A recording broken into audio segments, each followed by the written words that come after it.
Assista agora um programa especial. Veja a Ponte.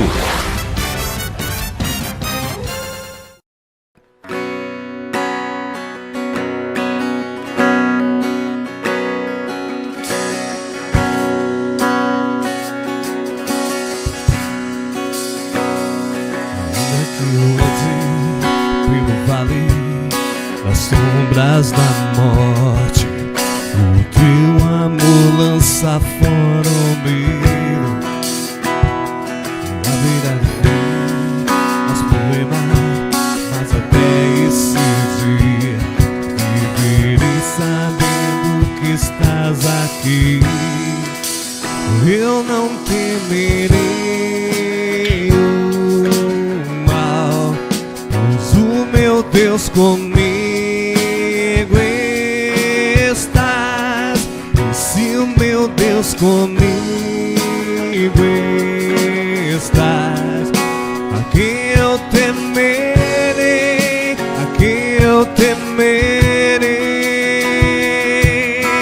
Oh não, nunca me deixou na tempestade ou na paz. Oh não, nunca me deixou quando bem ou quando mal. Oh não, nunca me deixou. Oh, o Senhor nunca me deixou.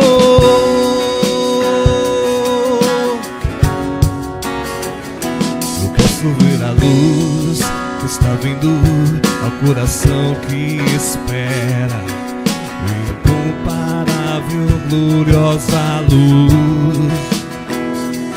E haverá no fim aos problemas, mas até esse dia viverei sabendo que estás aqui. Não temerei, eu não temerei o mal, pois o meu Deus comigo estás. E se o meu Deus comigo estás, a quem eu temerei, a quem eu temerei. Oh não, nunca me deixou na tempestade ou na paz. Oh não, nunca me deixou quando bem ou quando mal. Oh não, nunca me deixou. Oh, o Senhor nunca me deixou.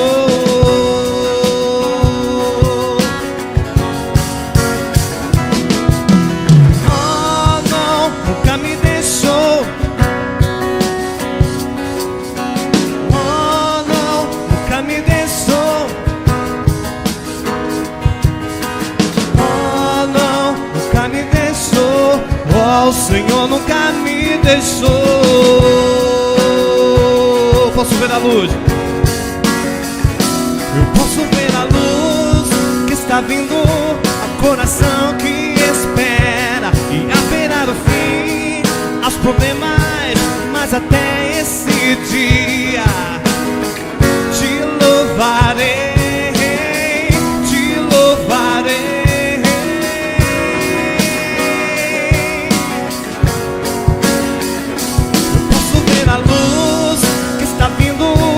Coração que espera, e haverá no fim aos problemas, mas até este dia chegar, te louvarei, te louvarei.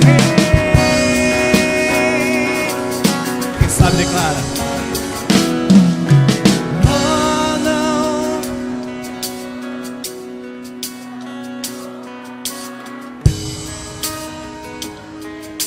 tudo bem, tudo mal.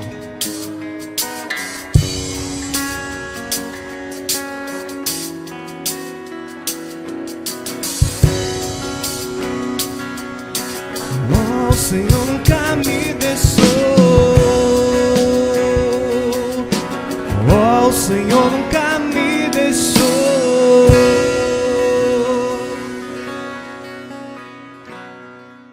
Trazemos mais uma vez Atos capítulo 4. Atos capítulo 4. Atos tem sido o livro de destaque aí da nossa campanha de missões nacionais, e nós falamos do capítulo 3, a cura daquele paralítico, e hoje tem aí a sequência, o desdobramento, o que é que aconteceu por causa da cura daquele homem, e como é que nós podemos, através disso, focar em Cristo. Todos acharam Atos capítulo 4? Você que está em casa, chega perto, chega junto, abre a sua Bíblia e vamos ler.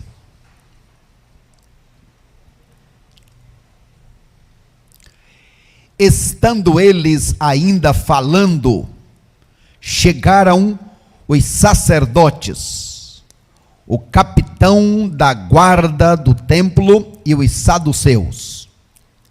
Estavam muito incomodados, porque os discípulos ensinavam o povo e anunciavam em Jesus a ressurreição dentre os mortos. Então prenderam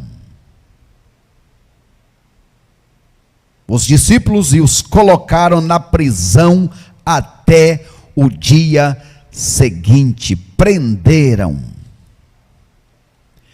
Verso 4: contudo, muitos dos que ouviram a palavra creram,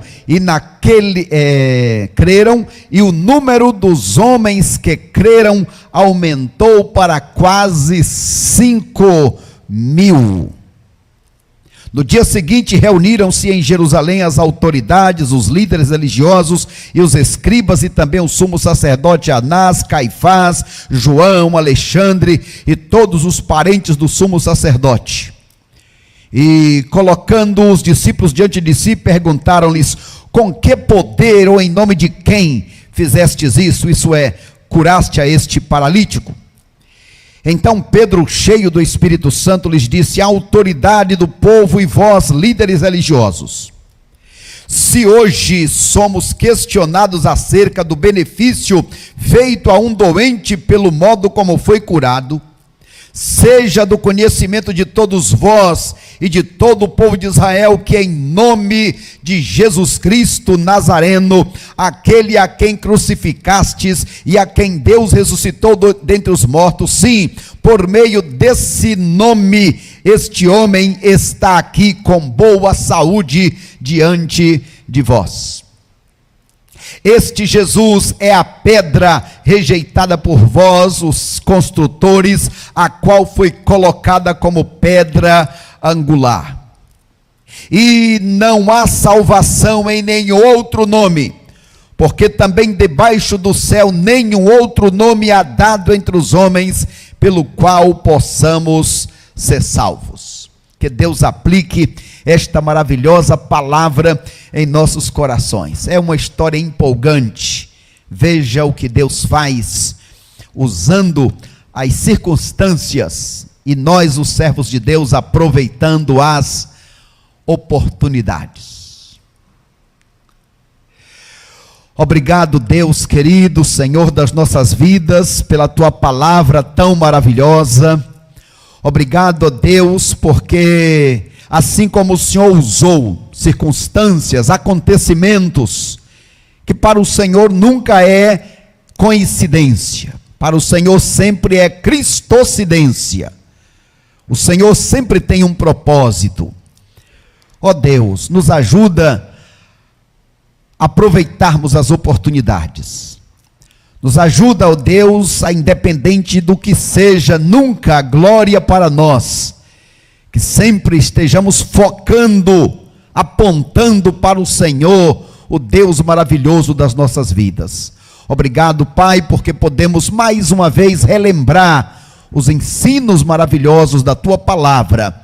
Em nome de Jesus, transforma esta palavra em vida no meu coração e no coração dos meus irmãos, pois oramos no teu nome, para a tua honra e glória. Amém, Senhor. Amém, Pai.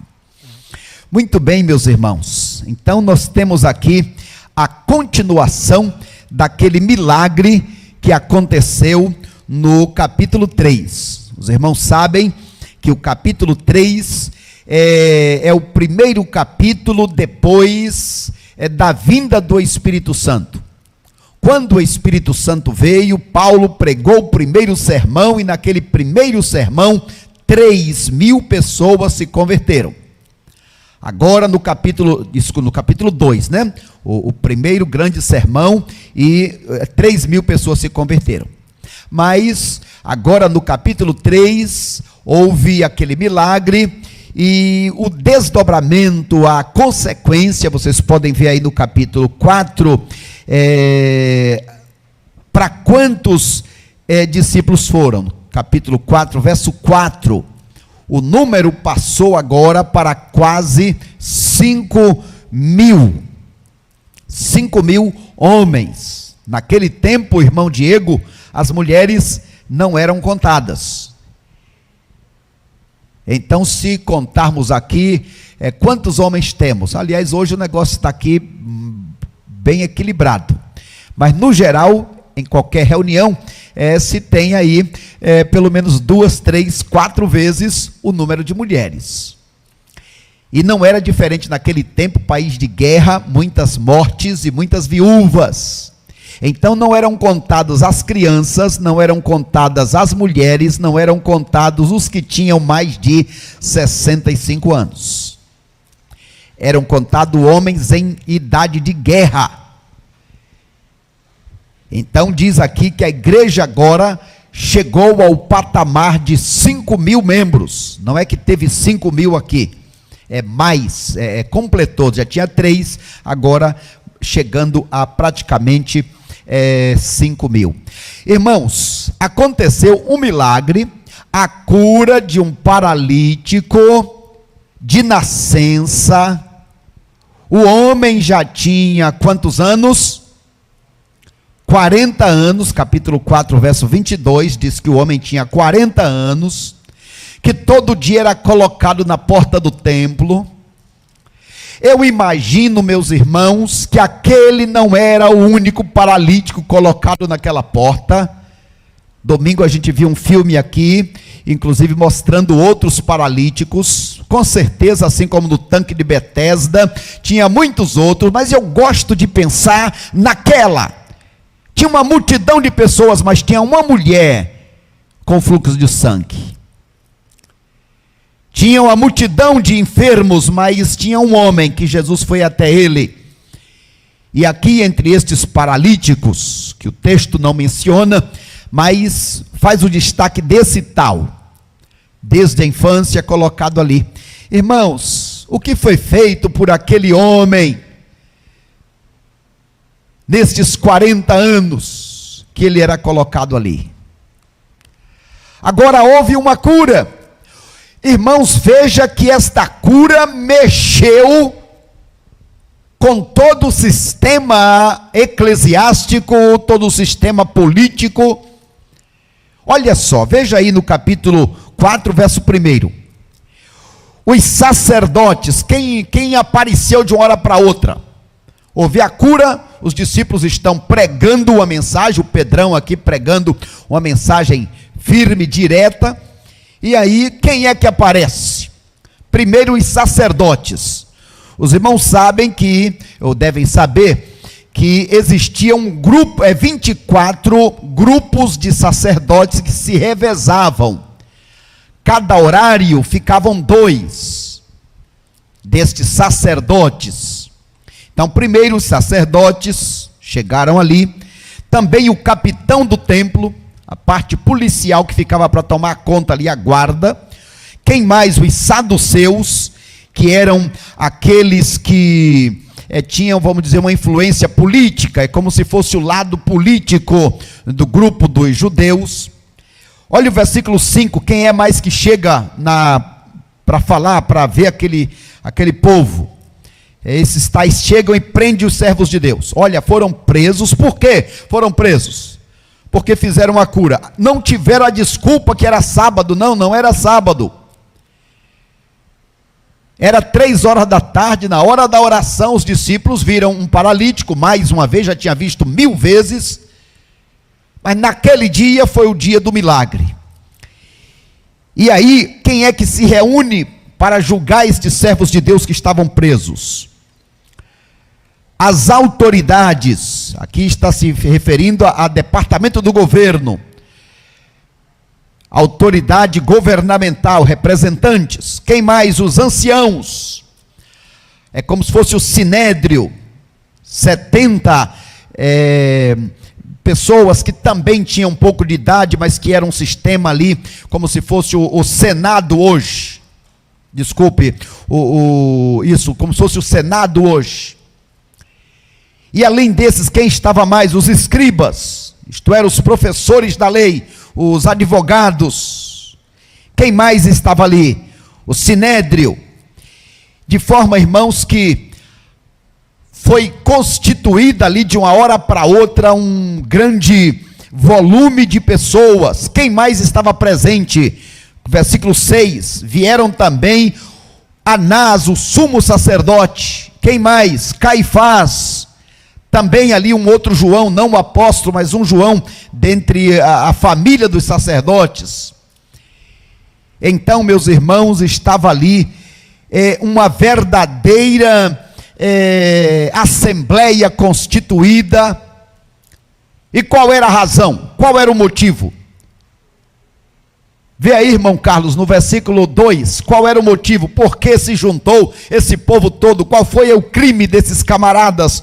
Qual foi o motivo? Verso 2. Estavam muito incomodados, porque, o texto diz ressentidos, né? Porque os discípulos ensinavam ao povo e anunciavam em Jesus a ressurreição dentre os mortos. Em outras palavras, era inveja. Em outras palavras, era o reino das trevas apavorado com os acontecimentos. Agora, irmãos, no meio destes muitos problemas, e nos lembremos, quando a gente prega o evangelho, espera problema, mas também espera o quê, irmão Flávio? Quando a gente prega o evangelho, espere problema, mas também espere o quê? Resultados. É isso? Resultado. Olha o verso 4. Capítulo 4, verso 4. Contudo, muitos dos que ouviram a palavra creram, e o número dos homens que creram aumentou para quase 5.000. Então Satanás vai se levantar, vai usar pessoas. Eu e você podemos mesmo correr risco, mas também podemos esperar o resultado. E o resultado às vezes vem na hora, a gente vê. Às vezes, como Estevão, que morreu apedrejado, não viu o resultado. Mas, irmãos, a morte de Estevão, viu, irmão Fernando?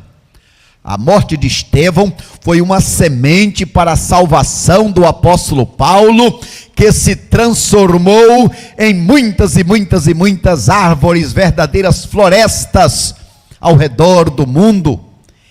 Então, a semente lançada não é perdida, é vida escondida, um dia nascerá. Então louvamos ao Senhor por causa disto. Agora, versículo 7. Puseram os apóstolos diante deles e perguntaram: com que poder ou em nome de quem vocês fizeram isso? Fizeram isso o quê? Aleijaram um homem da sociedade, foi isso? Quebraram as pernas do homem que andava, foi isso? O que é que fizeram? Olha que coisa, que ponto chega o ser humano. Com que autoridade fizeram isso? Então Pedro, cheio do Espírito, lhes disse: autoridades e o que mais? Anciãos do povo. Ou seja, esta era a pergunta que eu queria ouvir. Eu estava esperando vocês perguntarem isso. Meus irmãos, nós, os servos de Deus, não podemos perder as oportunidades. Os irmãos sabem que lá no capítulo 3, logo depois da cura, Pedro pregou o seu segundo sermão. Vamos relembrar o segundo sermão que Pedro pregou aí no capítulo 3? Vamos lá. No capítulo 3. Isso. Opa, vamos, pode passar isso.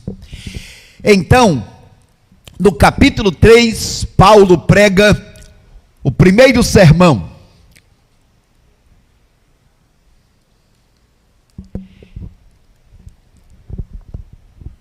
O que devemos fazer? Paulo está diante daquelas pessoas e apresenta aí no seu sermão pelo menos 6 partes, que é o segundo grande sermão do apóstolo Pedro. Desculpa, eu falei Paulo, né? Estou me referindo a Pedro. Paulo é tão presente. Mas o que é que Pedro, prega neste seu segundo sermão do capítulo 3? Primeiro lugar, olhe que o foco é sempre Cristo, irmãos. Nunca foi, nunca será outro, nunca deve ser outro. Tem muita gente pregando muita coisa, pregando a si mesmo, tirando o foco de Cristo. Primeiro lugar, reconhecer a santidade e a justiça de Jesus. Só Ele é santo, só Ele é justo. Segundo lugar, vocês devem aceitar, nós devemos aceitar que Ele é o autor da vida. Declarar que Ele é o autor da vida e o autor da nossa fé. Por causa dele, é nele. Quarto, devemos renunciar aos tempos de ignorância. Tudo bem, fizemos, passou. Não é para viver naquela mesma vida novamente. Quinto, mudar nossa atitude. É tempo de arrependimento. Fazia coisa ruim, agora faz coisa boa. E sexto, devemos nos preparar porque chegará o tempo do juízo. Vai chegar a hora de nos apresentarmos diante de Deus. Então essa foi a pregação, o primeiro discurso, o primeiro sermão do apóstolo, que é uma, vamos dizer, é uma lição para nós, ou aqui como se ele estivesse compartilhando o esboço do sermão dele. Não é vaidade, mas às vezes vou pregar em algum lugar e alguém diz, eu quero o esboço desse sermão. Para mim é um privilégio. E muitas vezes também eu digo, eu gostaria. E além disso eu copio tudo e eu, se posso, tiro foto e eu, se posso, gravo, eu faço alguma coisa. Não temos vergonha de tomar vasilhas emprestadas. De forma que foi esse o primeiro, o segundo sermão, que é do capítulo 3. Agora, ele nessa oportunidade, quando perguntam, em nome de quem? Com que autoridade? Aí ele vai pregar o seu terceiro sermão. O que é que ele diz? Neste seu terceiro sermão. Ele destaca então 4 coisas importantes. Em primeiro lugar, eles, ou seja, vocês judeus, vocês são os responsáveis. Foi por causa de vocês, da ação de vocês, que Jesus foi para a cruz. Vocês são culpados, vocês têm a parte de vocês. Pilatos foi coagido, ele foi um fraco, mas vocês foram os que induziram. Agora fiquem sabendo que o Jesus que foi para a cruz, ele não ficou morto. Olha aí, dá uma lida no texto, versículo 10.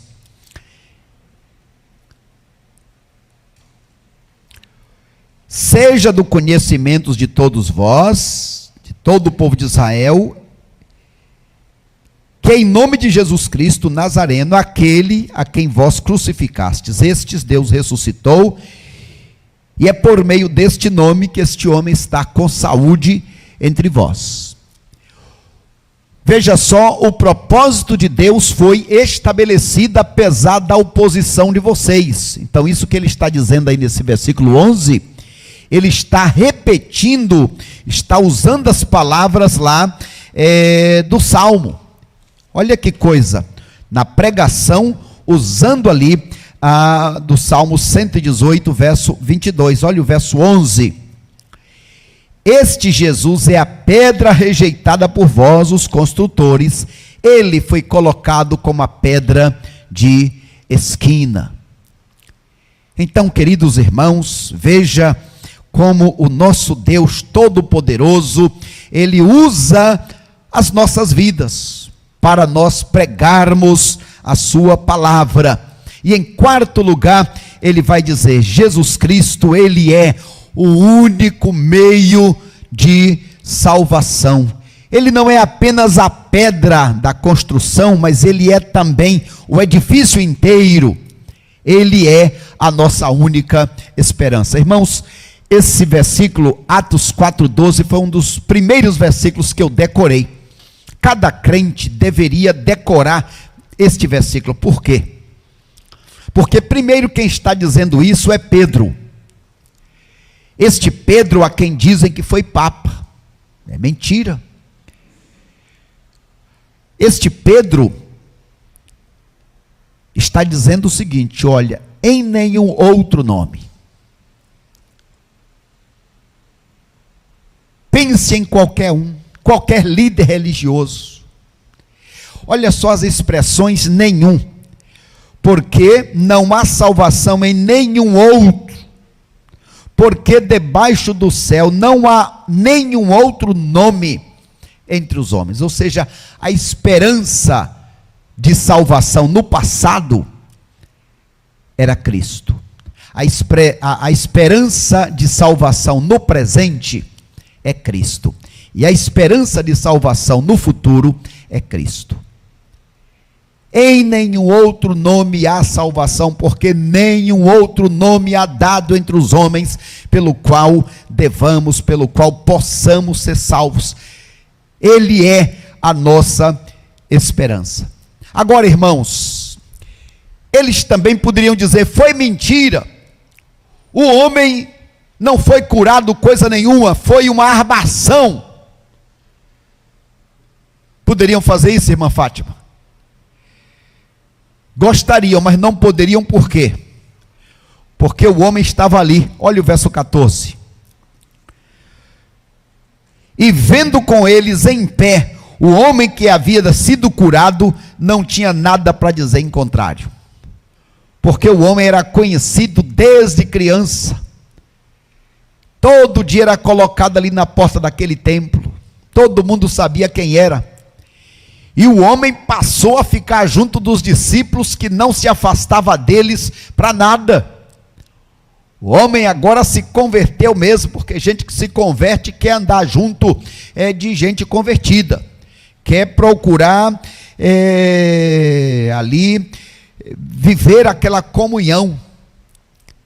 De forma que, não tendo o que fazer, usaram uma estratégia. A estratégia da intimidação. Olha o verso 18. Chamando-os, ordenaram-lhes expressamente para que não falassem nem ensinassem no nome de Jesus. Quem é que está dizendo isso, irmãos?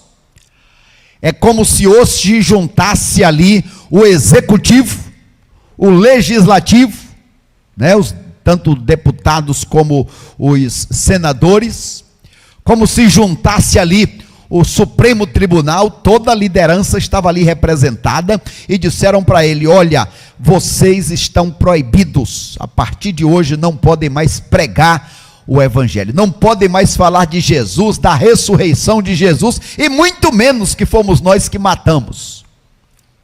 E aí, meu irmão Belírio, ceder ou não? O que dizer? Qual a resposta?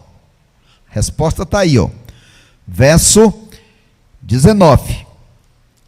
Mas, respondendo Pedro e João, lhes disseram, julgai se é justo diante de Deus dar ouvido a vós e não a Deus. Vamos deixar de obedecer a Deus para obedecer aos homens? devemos obedecer às autoridades, desde que a autoridade não venha sobrepujar, ou desde que a lei não ofenda a lei de Deus. Se ofender a lei de Deus, nós vamos desobedecer. E também estaremos dispostos a pagar com a vida, a ir presos. Isso nunca foi, não é e nem será novidade. De forma que crente ir para a cadeia porque fez coisa errada, é uma coisa. Aí precisa apanhar mesmo e sem pena. Porque está fazendo coisa errada. Diferente de servo de Deus, andar na linha, obedecer a Deus, e por causa disso vinham as consequências. Aí servo de Deus paga qualquer preço. Os apóstolos aqui foram repreendidos, tomaram as bordoadas no particular. O Senhor viu isso e vai pedir conta, já tem pedido conta.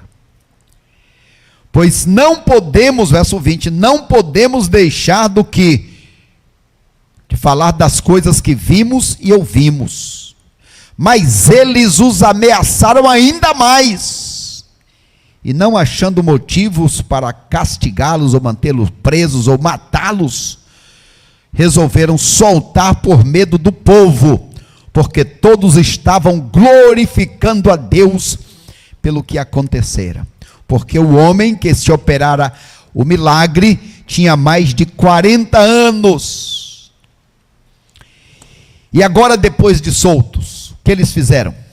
Vamos para casa, vamos nos esconder. É isso? Verso 23. Depois de soltos, foram para os seus companheiros e lhes contaram tudo o que os principais sacerdotes e líderes religiosos tinham falado. Verso 24. Grife aí na sua Bíblia, verso 24.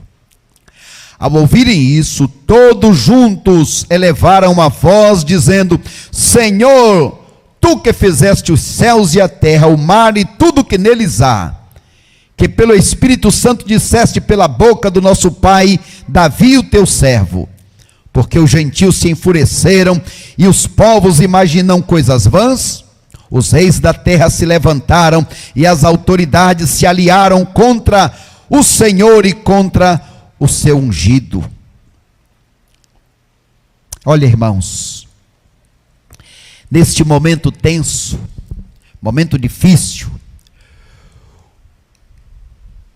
qual é a oração dos servos de Deus? Meus irmãos, aprendamos com os servos de Deus do passado. Na hora difícil, a nossa tendência é descrer, é desanimar, é murmurar, é nos levantar contra Deus, é nos enraivecer contra pessoas. Essa é a nossa tendência humana. Mas aqueles servos começaram a glorificar a Deus.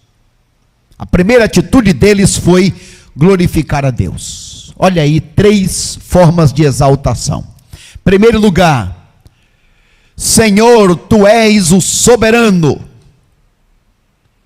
está acima de tudo e de todos, governas.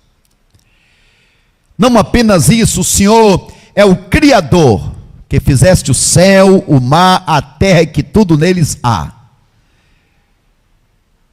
Deus, tu és aquele que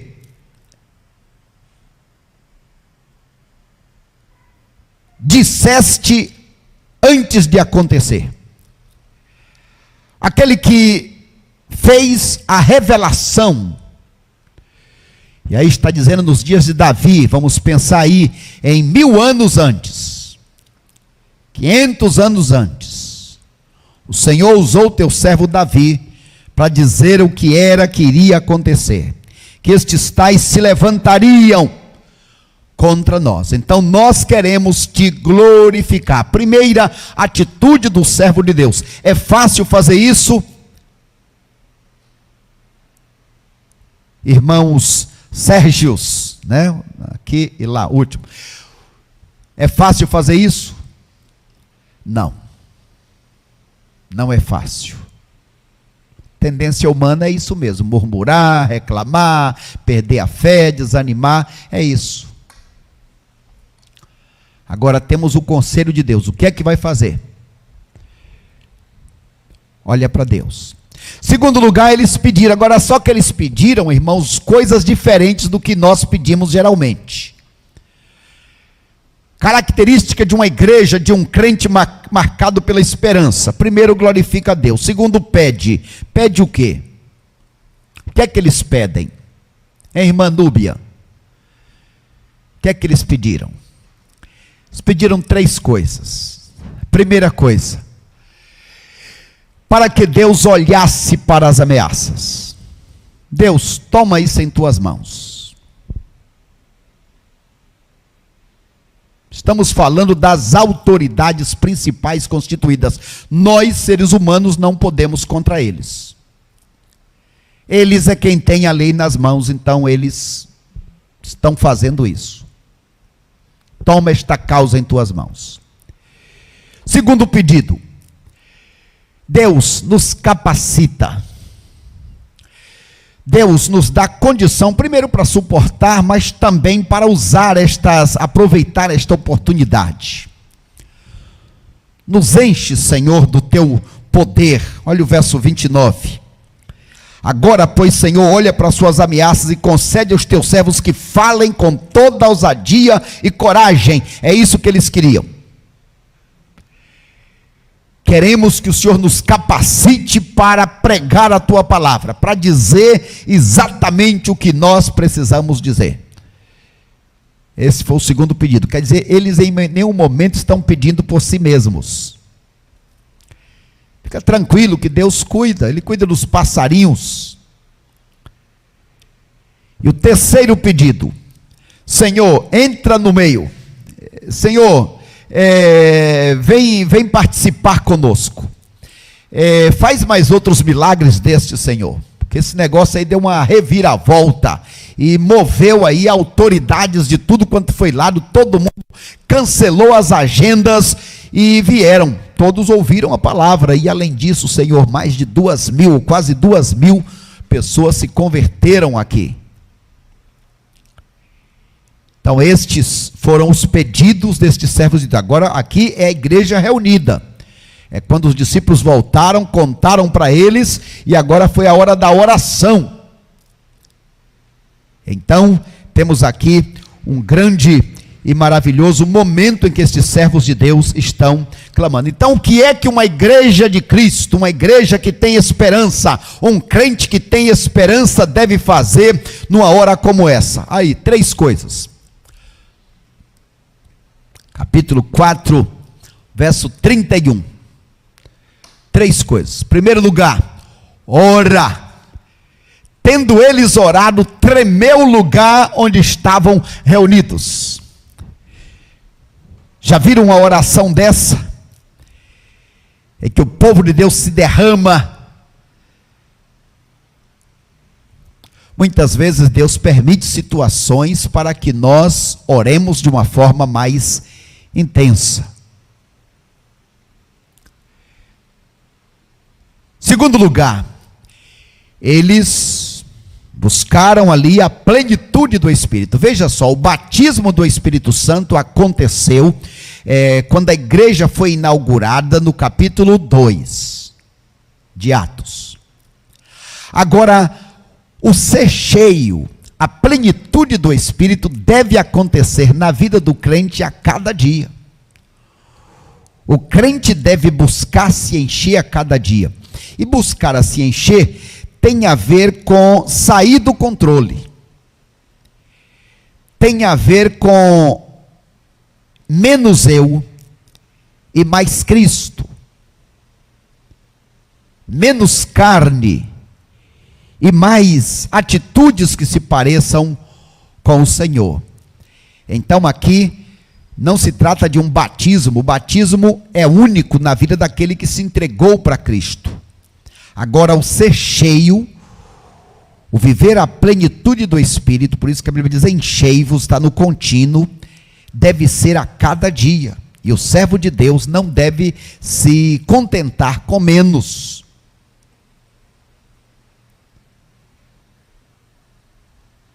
Essa pessoa que te batizou já está em tua vida. Mas quanto ele está dominando você? O batismo no Espírito Santo faz ele, o Espírito Santo, residir em você. Mas a plenitude faz ele presidir. Uma coisa é o Espírito estar residindo, outra coisa é o Espírito estar presidindo a sua vida. E quando a pessoa ora, e quando a pessoa está cheia do Espírito, qual é a consequência natural?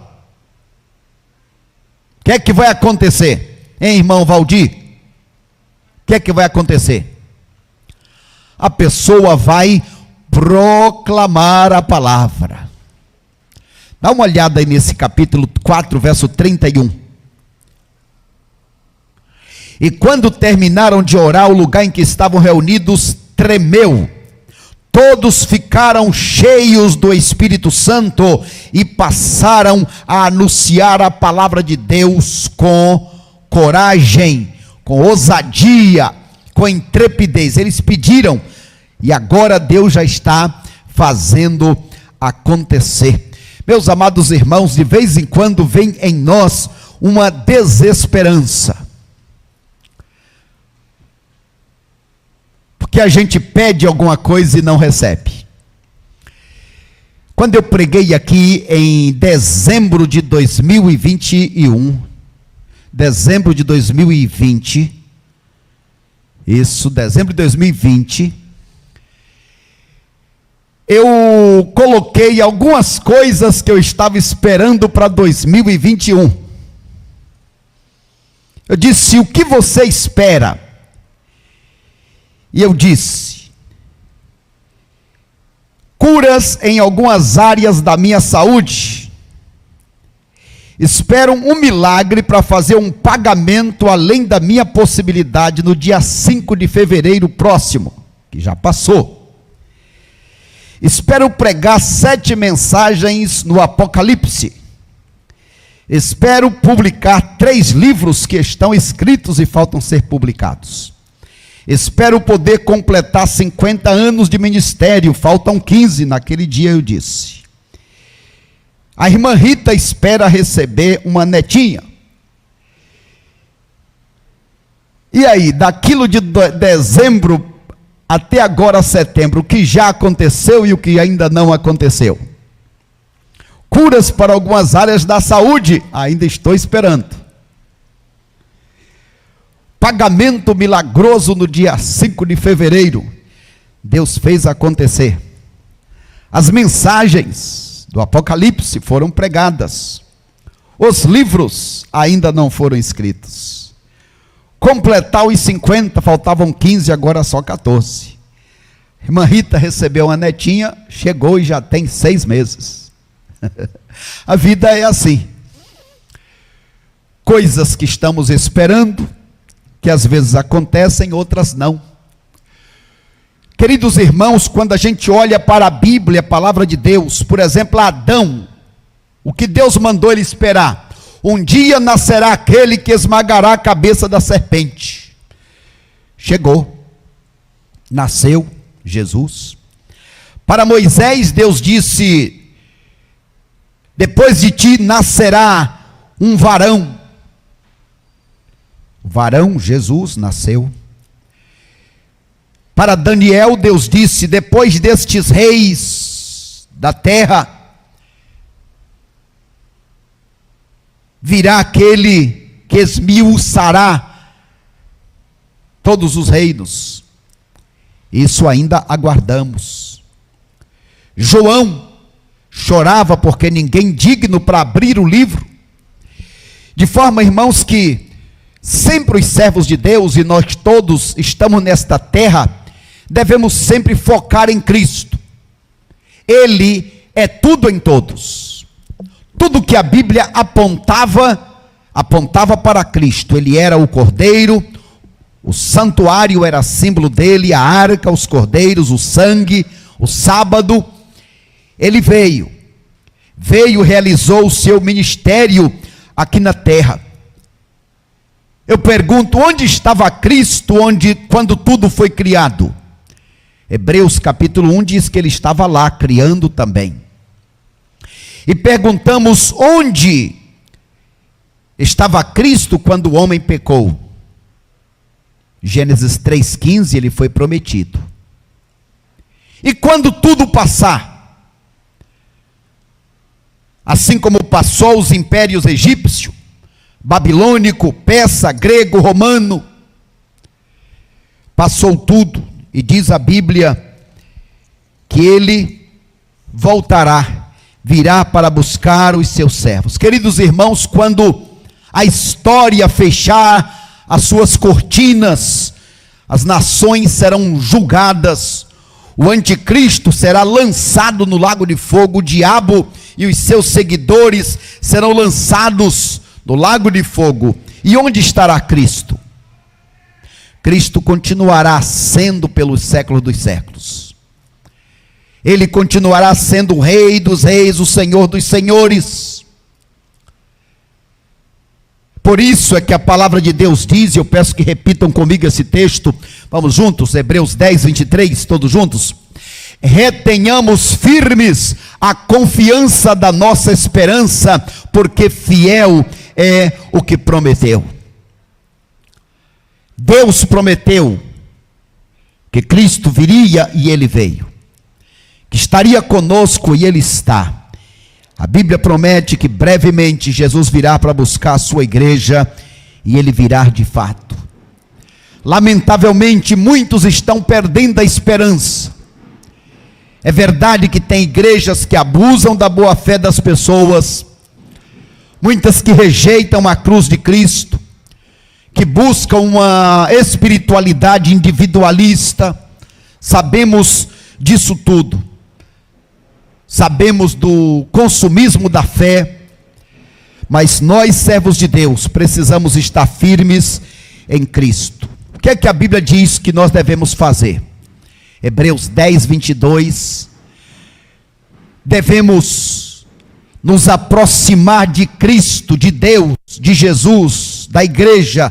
Devemos nos aproximar com um coração sincero, com uma fé inabalável, independente do que aconteça, porque ele nunca é apanhado de surpresa. Devemos ter uma consciência limpa, porque a gente engana as pessoas, mas não engana a Deus. Muitos conseguem enganar a muitos por muito tempo, mas jamais enganaremos ao Senhor. Nós, como servos de Deus, batizados no Espírito no dia que nós cremos em Cristo, batizado nas águas como símbolo de quem morreu para o mundo e que agora vive para Deus, que tem agora um novo compromisso com o Senhor. Deus espera que nós, a sua igreja na terra, possamos ter uma esperança que possa ser compartilhada. Coloco esta última tela para os irmãos. Uma igreja marcada pela esperança compartilha o quê?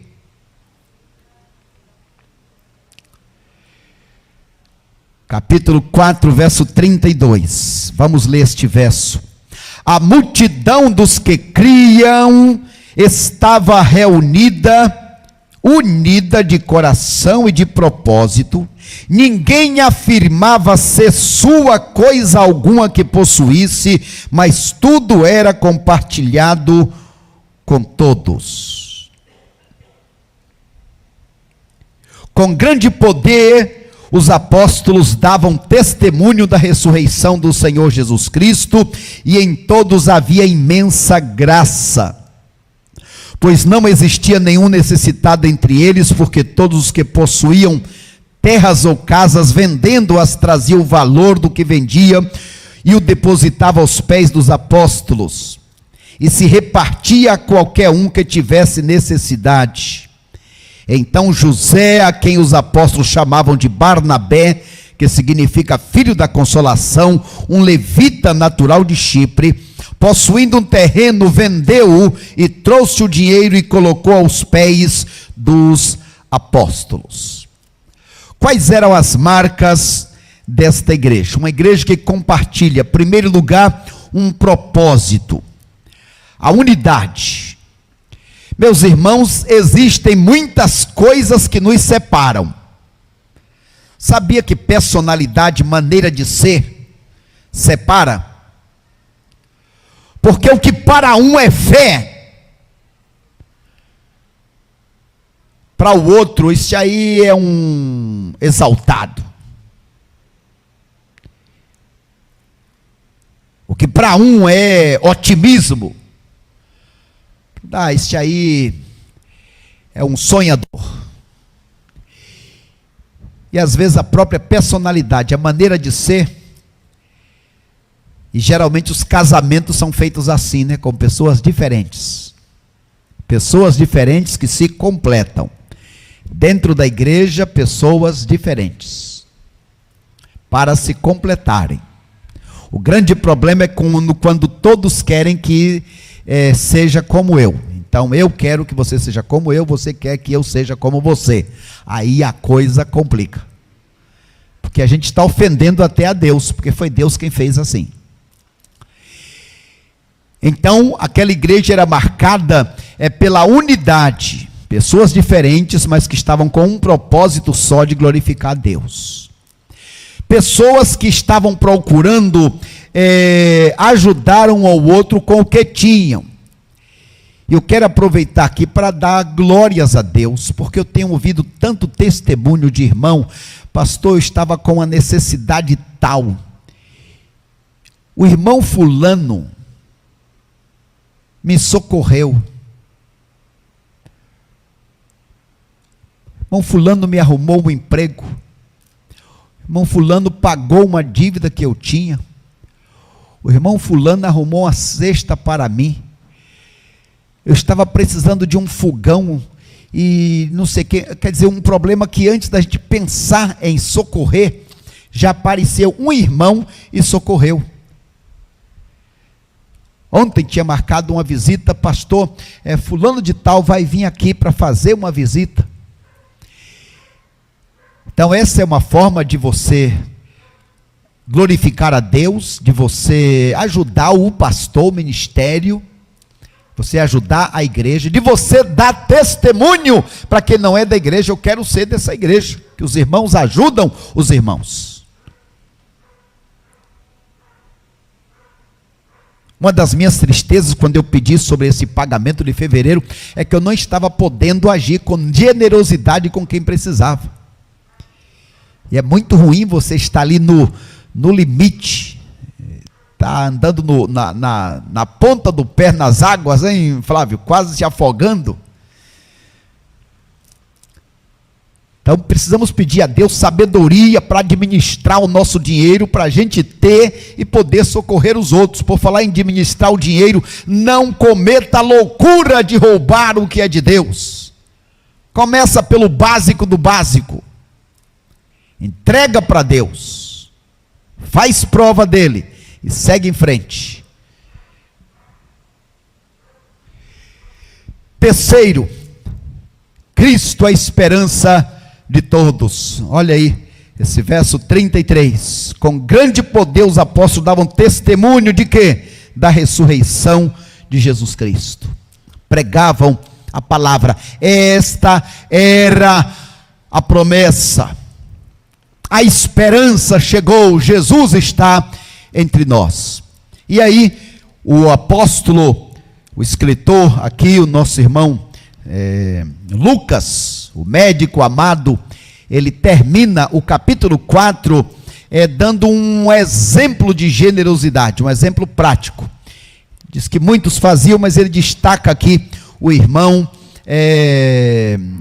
Barnabé.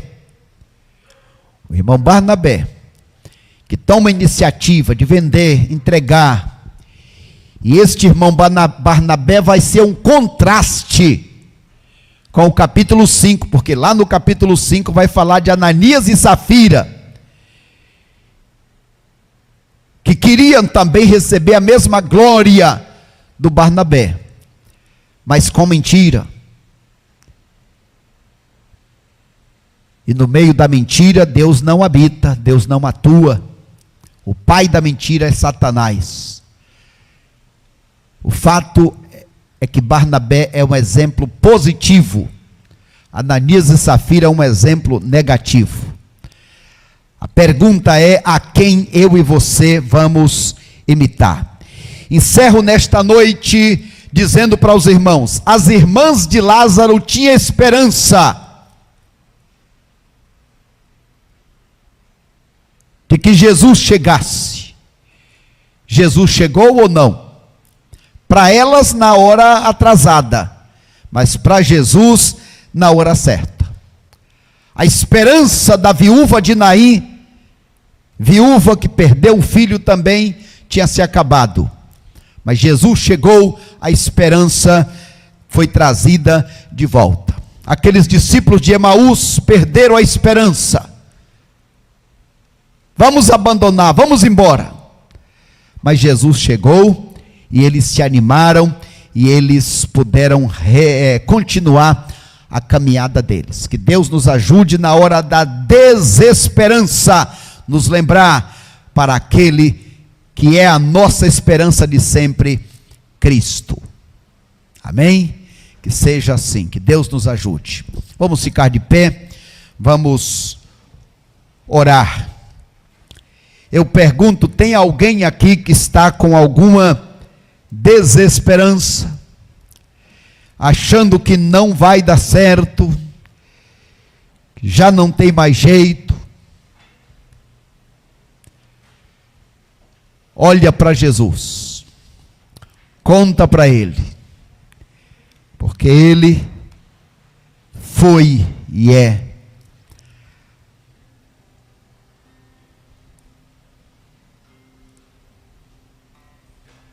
Ele não veio para esmagar a cana quebrada.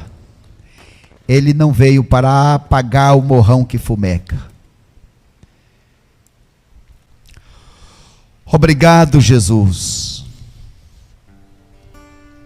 Louvado, engrandecido seja o teu nome, porque tu és Deus dos deuses. Tu és o maravilhoso pastor. Para quem iremos nós, Senhor? Para quem iremos nós?